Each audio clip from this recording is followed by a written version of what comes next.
గురుదేవా, శ్రీరామచంద్రుని నామాన్ని యుగయుగాలుగా జపిస్తూ ఆ రామకథను అమృతంలా త్రాగే ఒక మహాభక్తుని గురించి మాకు వివరించండి. నాయనా, కల్పాలు మారినా యుగలు మారినా ఆ రామనామం మారనిది.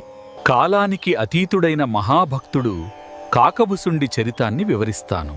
శ్రద్ధగా వినండి. ఆ మాట వినగానే శౌనకాది మహామునుల హృదయాలు భక్తితో నిండిపోయాయి. రామకథను వినడానికి ప్రకృతి కూడా నిశ్శబ్దంగా మారింది. యుగాలు మారినా సృష్టి లయమైనా రామనామం మారదు. ఆ రామకథకు సాక్షిగా నిలిచిన ఒక మహాభక్తుడు ఉన్నాడు. కాలానికి అతీతుడైన ఆ మహాత్ముడు కాకభూషుండి. అనేక కల్పాల క్రితం కాకభుసుండి ఒక బ్రాహ్మణుడిగా జన్మించాడు. ఈ మహాభక్తుడైన కాకభుషుండికి ఒక గతముంది. ఎన్నో కల్పాల క్రితం ఇతను ఒక శివభక్తుడు. కాని అతనిలో అహంకారం నిండి ఉండేది. తన గురువు పట్ల కూడా కనీస గౌరవం చూపించని స్వభావం అతనిది. అతని జీవితం మొత్తం శివారాధనతోనే నిండిపోయి ఉండేది. శివనామమే అతని శ్వాసగా మారింది. కాని విష్ణుతత్వాన్ని అంగీకరించని సంకుచిత భావం అతని మనసులో బలంగా ఉండేది. తన దినచర్యలో కూడా అతని వైఖరి మారేది కాదు. శివనామాన్ని జపిస్తూ జీవించేవాడు. రోజు రోజుకు విష్ణు భక్తులను గౌరవించని స్వభావం అతనిలో బలంగా స్థిరపడిపోయింది. గురువు ఆలయంలోకి అడుగుపెట్టినా అతని హృదయం కదలలేదు. కళ్ళు తెరిచి చూశాడు, కాని గౌరవంతో లేవాలనే భావం అతని మనసులో ఉదయించలేదు.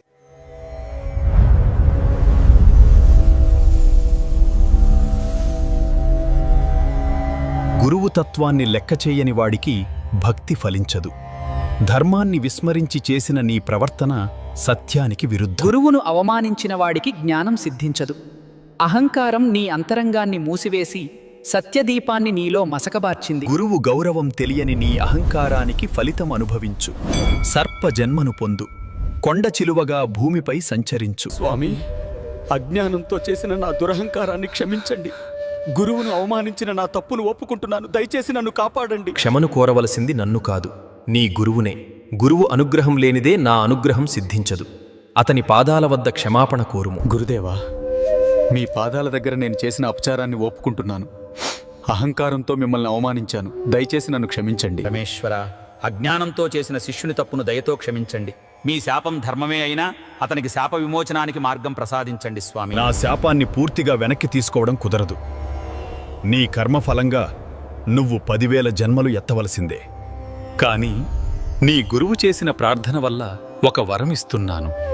ప్రతి జన్మలోనూ నీకు పూర్వజన్మ జ్ఞానం సిద్ధిస్తుంది. అలాగే నీకు శ్రీరామచంద్రునిపై విపరీతమైన భక్తి కలుగుతుంది. ఆ మహాశివుని వాక్కుతో ఆ బ్రాహ్మణుడిలో అహంకారం నశించి జన్మజన్మలకు సరిపడా రామభక్తి అంకురించింది. శివుని వరం వల్ల 10,000 జన్మలు ఎత్తినా ఆ బ్రాహ్మణుడికి పూర్వజన్మల జ్ఞాపకాలు ప్రతి జన్మలోనూ శ్రీరామునిపై భక్తి మరింతగా పెరుగుతూ వచ్చింది. అలా అనేక జన్మల తరువాత మళ్లీ బ్రాహ్మణుడిగా జన్మించిన అతను జ్ఞానాన్వేషణలో అడవుల్లో తిరుగుతూ మహాతపస్వి అయిన లోమశ మహర్షి ఆశ్రమానికి చేరుకున్నాడు. లోమశ మహర్షి దర్శనం కాగానే ఆ బ్రాహ్మణుడు ఆయన పాదాలపై పడి శరణు కోరాడు. ఆ మహాతపస్వి అతని భక్తిని చూసి తన ఆశ్రమంలో శిష్యుడిగా స్వీకరించాడు. కొంతకాలం పాటు ఆ బ్రాహ్మణుడు ఆశ్రమంలోని ఇతర శిష్యులతో కలిసి గురుసేవ చేస్తూ అత్యంత నిష్ఠగా కాలాన్ని గడపసాగాడు. ఒకరోజు లోమశ మహర్షి తన శిష్యులందరినీ కూర్చోబెట్టి బ్రహ్మజ్ఞానం గురించి అత్యంత లోతైన బోధన చేయడం ప్రారంభించాడు. మహర్షి నిరాకారమైన నిర్గుణ బ్రహ్మతత్వం గురించి వివరిస్తుంటే శ్రీరామునిపై అపారమైన ప్రేమ ఉన్న ఆ బ్రాహ్మణుడి మనసు ఆ మాటలను అంగీకరించలేకపోయింది. లోమశ మహర్షి చిరునవ్వుతో నిరాకారుడు నిర్గుణుడు అయిన ఆ పరబ్రహ్మ తత్వాన్ని గురించి ఆ బ్రాహ్మణుడికి ఉపదేశించడం ప్రారంభించాడు. కాని ఆ బ్రాహ్మణుడు ఆ మాటలను అంగీకరించలేదు.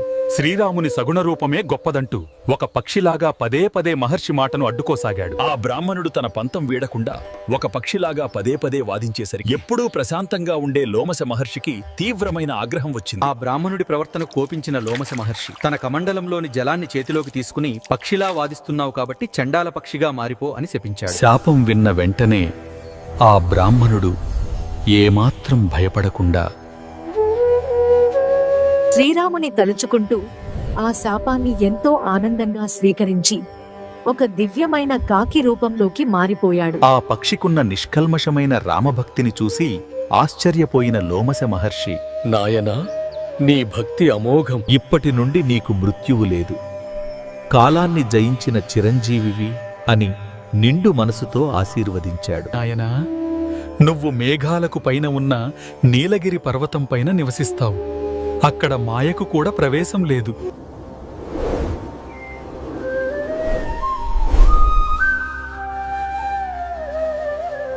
అప్పటి నుండి కాకభుసుండి మాయకు అందని ఆ నీలగిరి పర్వతంపై ఉంటూ ప్రతి కల్పంలోనూ జరిగే రామాయణాన్ని తన దివ్య దృష్టితో కళ్ళారా చూస్తూ ఉంటాడు.